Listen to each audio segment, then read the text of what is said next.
نهائي الكاس يوم الوقفة طبعا بين الزمالك وبيراميدز، وطبعا الساعة 8، وطب اتحاد الكورة أجلوه اللي هخليه الساعة 10.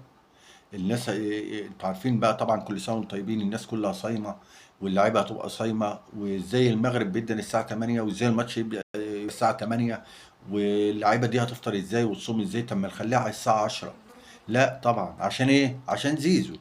عشان زيزو هنضحي ب 30 لاعب في الملعب. عشان زيزو هنضحي ب 30 لاعب، تغييراته كله 30 لاعب. طب ليه؟ لا، عشان لو ما تلعبش الساعة 10، الساعة 8، ولعبته الساعة 10، هيدخل في اليوم التاني. اليوم التاني اللي هو يوم العيد. طب ايه المشكلة لما يدخل في يوم العيد؟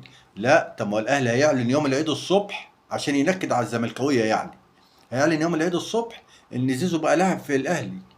انت كده بتنكد على الزملكاويه. بالعكس، واحنا بنشجع النادي عشان زي زيزو ولا غيره؟ احنا بنشجع النادي عشان اسم الزمالك. اسم الزمالك. الزمالك ده هو اللي بيحبنا، مش احنا اللي بنحبه.